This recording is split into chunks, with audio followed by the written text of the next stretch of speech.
Good morning students. तो कैसे हैं आप लोग। आपका स्वागत है एमजे नर्सिंग क्लासेस में। जैसे कि हमारी यूपीसीएच की पीवाईक्यू की सीरीज चल रही है और आज का हमारा क्लास नंबर है 7 है और हम 7 सितंबर 2022 का शिफ्ट 2 का क्वेश्चन पेपर हम डील करेंगे और आज इसको हम कंप्लीट कर देंगे। तो चलिए शुरू करते हैं। आज का हमारा पहला क्वेश्चन है, non essential amino acid are aspirin, arginine, glutamine, all of above. तो हमारा correct answer option number D, all of above. Then हमारा अगला प्रश्न है, What is the main purpose of white blood corpuscles? To carry nutrient, to combat infection, या to carry oxygen, या to give strength। तो हमारा correct answer option number B, to combat infection. जो WBC compound होता है वो infection से अपनों को प्रिवेंट करता है और इसमें क्या पाई जाती है, इसमें इम्यूनिटी पाई जाती है। WBC कंपाउंड में इम्यूनिटी पाई जाती है जो इन्फेक्शन को कंट्रोल करके रखती है। देन हमारा अगला प्रश्न है, भोर कमेटी वाज कॉन्स्टिट्यूटेड इन, मतलब भोर कमेटी कॉन्स्टिट्यूट में कब लागू किया गया था? 1943, 1946, 1942 या 1941। तो हमारा correct answer option number 3, option number ए, 1943 में कॉन्स्टिट्यूट में लागू किया गया था। और इस्टेब्लिश कब हुई थी? इस्टेब्लिश हुई थी 1946 में, वो इस्टेब्लिश हो गई थी। देन हमारा अगला प्रश्न है, चित्र श्वसन विरोध, मतलब सांस लेने की, मतलब रेस्पिरेटरी प्रॉब्लम हो रही है को प्रबंधक तकनीक का, मतलब ये जो पिक्चर आपको शो की गई है ये किस चीज की है? हमारा ऑप्शन है, एक मिनट स्टूडेंट्स, हाँ हमारा ऑप्शन है हेल्मिक मैन्युअर, पल्मोनरी रिसक्सिटेशन, या एयर ऑब्स्ट्रक्शन, या फॉगलर पोजीशन। तो हमारा correct answer option number A, हेल्मिक मैन्युअर। जब कुछ अपन कुछ खा रहे हो या कुछ कभी कभी बीच में अटक जाता है तब हम ये चीज करते हैं। देन हमारा अगला क्वेश्चन है, CHEB standard form central health education bureau, या सेंट्रल हेल्थ इन्वायरमेंटल ब्यूरो, या होता है सेंट्रल हेल्थ एजुकेशन ब्यूरो, या सेंट्रल हेल्थ इफेक्टिव ब्यूरो। तो हमारा correct answer option number A, central health education bureau. Then हमारा अगला क्वेश्चन है, to properly stage a pressure ulcer, chair must be removed, to skin must be completely dry, या natural light must be used, या to patient must be supine। तो हमारा correct answer option number A, chair must be remove. जो हमारा pressure ulcer में जो ऊपर की स्किन होती है वो जब रिमूव हो जाए तब उसको हम क्या बोलते हैं, properly stage of pressure ulcer count किया जाता है। देन हमारा अगला प्रश्न है, a bedridden patient is having intact skin at the circle organ and the symptoms of warmness, pain and firm skin of the side. What is the stage of the bed sore? मतलब question हमसे क्या पूछ रहा है, एक bed ridden का एक patient है हमारे पास, है ना, एक बेड रिडन का एक पेशेंट है हमारे पास जो स्कारल रीजन पर इंटेक्ट स्किन तथा साइड पर उसको वार्मनेस, पेन या फर्म स्किन या सिम्टम्स जैसे पाए जाते हैं। तो वो बेड सोर का कौन सा स्टेज हमको माना जाता है? Stage first, stage second, stage third, या स्टेज फोर्थ। तो हमारा correct answer option number B, stage first को हम काउंट करते हैं। और सेकेंड स्टेज में क्या होता है, जिसमें ब्लिस्टर भी फॉर्म हो जाता है या उसके अदरवाइज जो हमारा डर्मिस इपिडर्मिस भी इन्वॉल्व हो जाती है, उसको हम सेकेंड स्टेज में काउंट कर देते हैं। देन हमारा नेक्स्ट क्वेश्चन है, superficial ulceration of skin appearing as a absorption and a blister is characterized by stage third, stage 4, stage 2 या स्टेज 1।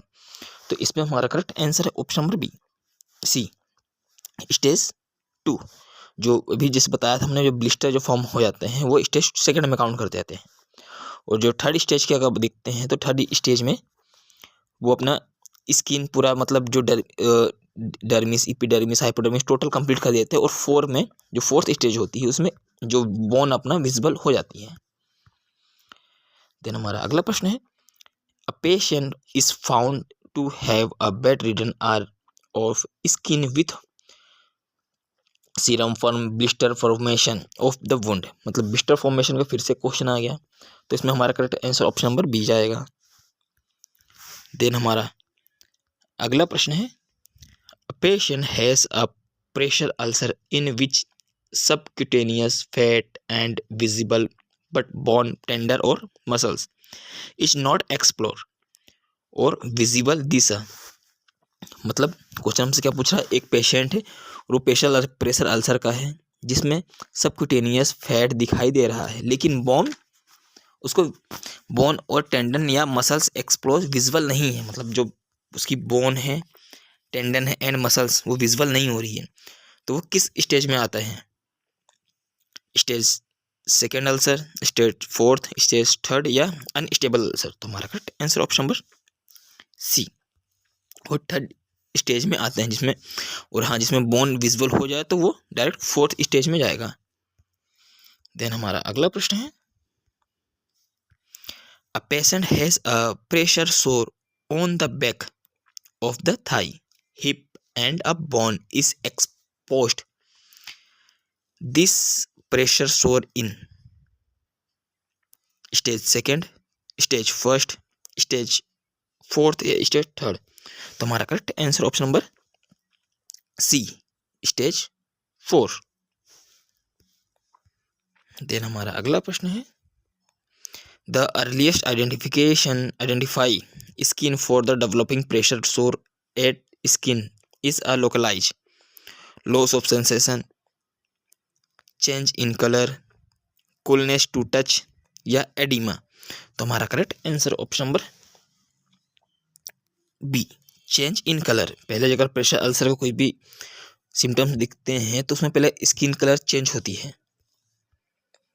देन हमारा अगला प्रश्न है, pneumatic bed is use for prevent tight injury, thigh injury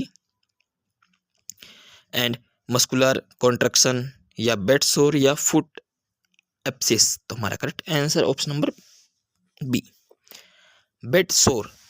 क्या होता है pneumatic bed means क्या होता है, mattress bed which use to prevent for bed sore. मतलब जो मेट्रेस होते हैं, मेट्रेस बेड होता है एयर मेट्रेस वाले, तो वो बेड सोर को प्रिवेंट कर सकते हैं।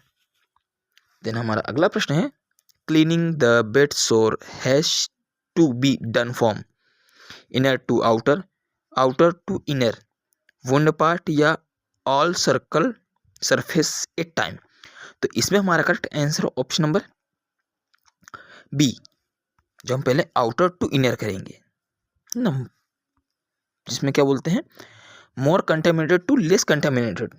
देन हमारा अगला प्रश्न है, the process of strength deep and firm stroking type of back massage is called circular massage, effleurage या कैंडलिंग या होता है फ्रिक्शन मसाज। तो इसमें हमारा correct answer option number B,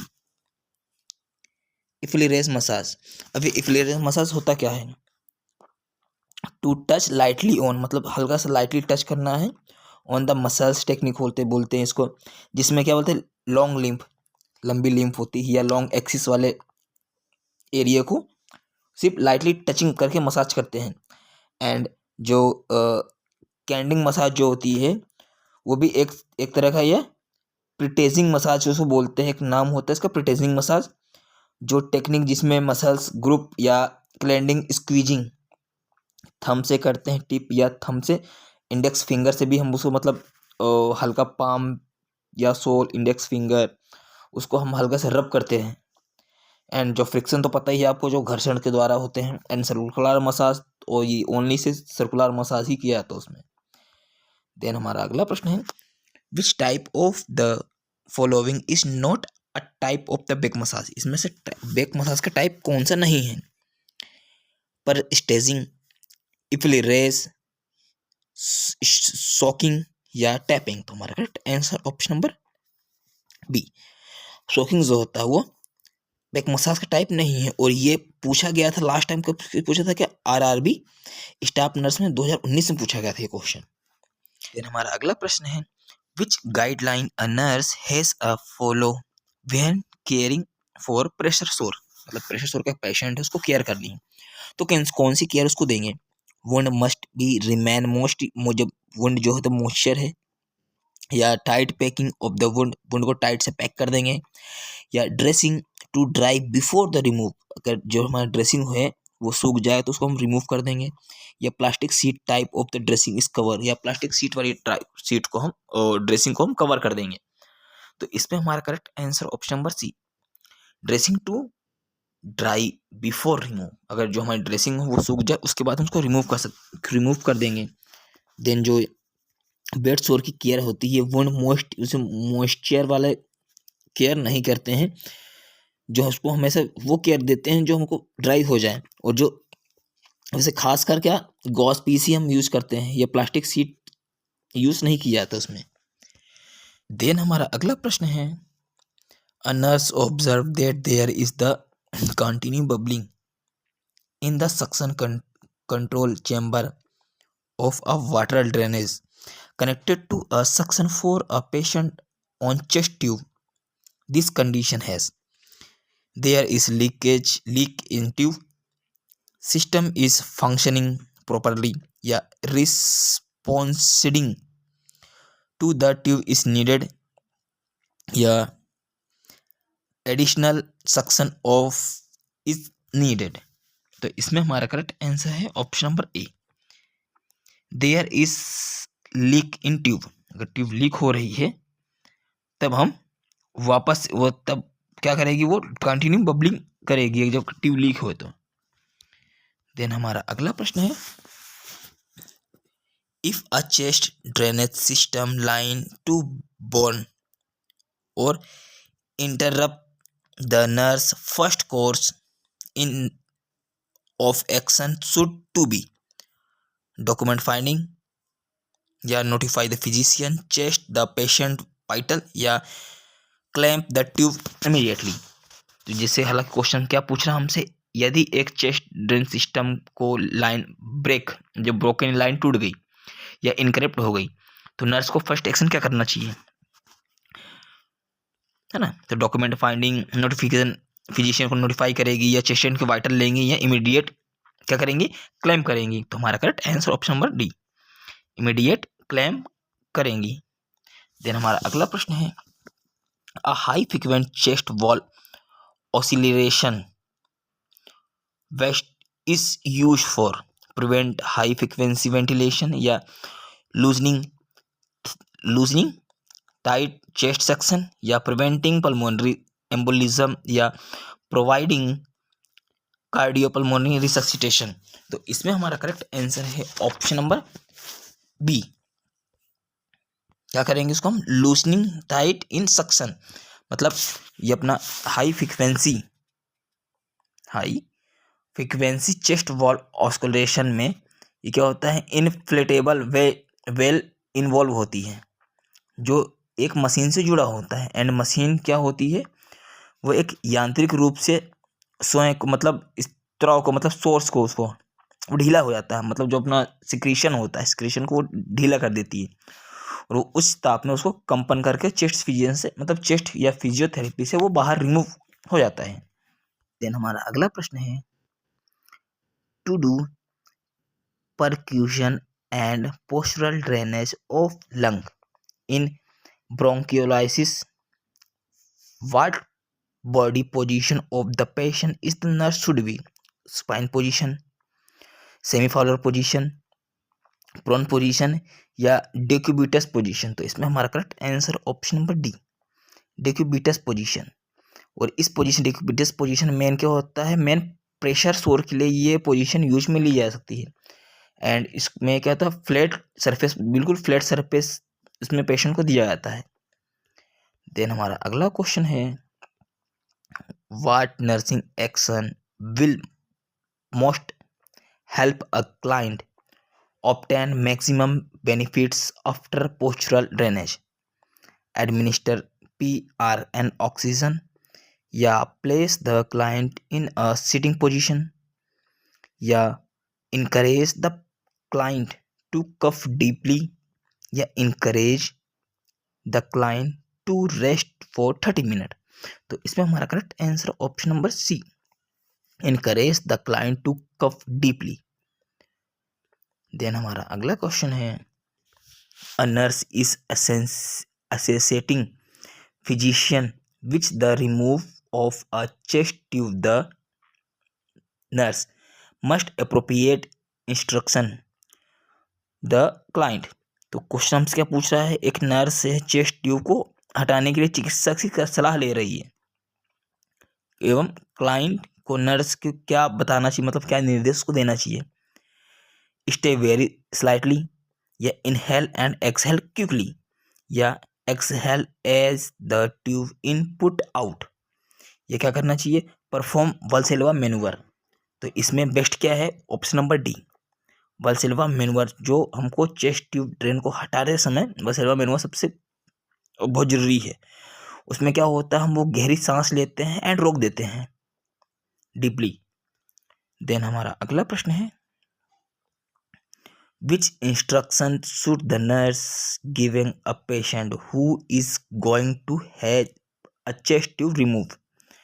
मतलब ये सेम चीज पूछ रही है कि चेस्ट ट्यूब रिमूव करने के लिए क्या इंस्ट्रक्शन देना चाहिए नर्स पेशेंट को। Hyperventilation just before the tube is the remove, take a deep breathing and hold, या inhale as a tube is begin put out, या अवॉइड द वल्सेल्वा मैन्यूवर। तो इसमें हमको क्या करना है, हम correct answer option number B, take a deep breath. And जो वल्सेल्वा मैन्यूवर में लिखा है अवॉइड करना चाहिए, वो अवॉइड नहीं करना चाहिए, वो सेम यही आएगा, वल्सेल्वा मैन्यूवर लेना चाहिए। तो स्टूडेंट्स आज के लिए इतना ही, थैंक यू सो मच। मिलेंगे हम आपको नेक्स्ट क्लास में, कुछ एक नई सीरीज लेके आएंगे। तब तक के लिए थैंक यू सो मच।